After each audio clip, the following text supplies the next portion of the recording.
Bonjour à tous, soyez bénis et bienvenue à notre vendredi de guérison. Bon début de mois à tous et que la paix et l'amour du Seigneur soient avec nous. Amen. Alors aujourd'hui, j'aimerais nous partager un autre texte qui va nous apporter dans la guérison, qui va nous apporter dans la réflexion, afin de sortir dans nos zones de apitoiement et saisir nos guérisons dans le nom de Jésus. Amen. Alors le texte que nous allons partager se trouve dans Actes des Apôtres 14 du verset 8 à 10. Nous allons aller lire le texte. Il dit: à Lystre se trouva assis un homme impotent des pieds, boiteux de sa naissance, et qui n'avait jamais marché. Il écouta parler Paul.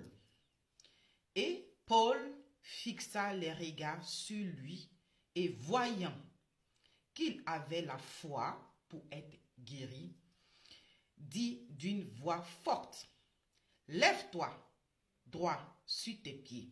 Et il se leva d'un bond et marcha. Alléluia, alléluia, amen. Alors, dans la version Semeur, nous fait comprendre que voyant qu'il avait la foi pour être sauvé. Donc non seulement Dieu te guérit, mais il te sauve. Il sauve ton âme.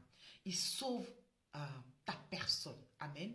Et vous avez l'exemple avec les 10 lépreux que Jésus avait guéris. Parmi ces 10 lépreux, un est revenu en arrière, rendre grâce à Dieu, c'est-à-dire louer Dieu à Jésus. Amen. Rendre toute la reconnaissance d'avoir reçu la restauration de son corps, de son âme, d'être vraiment délivré de cette lèpre. Jésus lui a dit, non seulement tu es guéri, mais tu es aussi sauvé. Et c'est ça notre Dieu fait. Il vient pour nous sauver, il vient pour nous guérir. Donc, comme je le disais, nous devons prendre conscience et sortir de nos zones d'apitoiement. Parce qu'il y a des personnes, elles sont malades, mais elles se plaisent dans la maladie. Mais Dieu te dit, par ces maîtres sûrs, tu as été guéri. Tu as quoi traîner dans la maladie? Tu as quoi accepter cette situation? L'apôtre Paul, fixant le monsieur, il a vu que le monsieur était rempli de foi. Rempli de...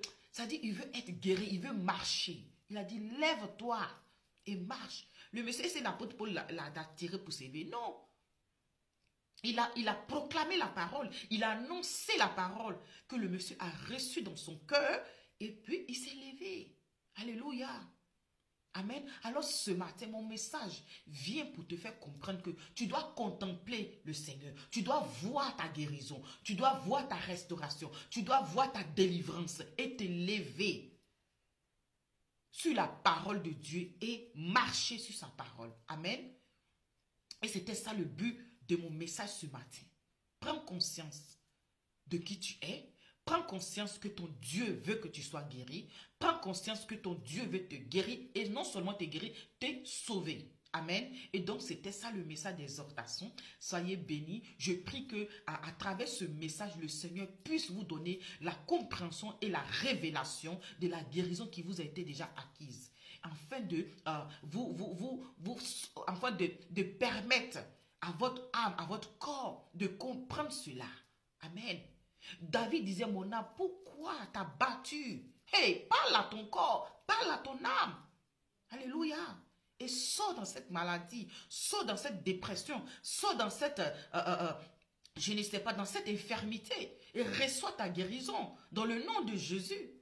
Et ça peut être une situation de travail qui est perdue. Ça peut être une situation de, tu n'arrives pas à joindre les deux bouts. Mais proclame la parole de Dieu.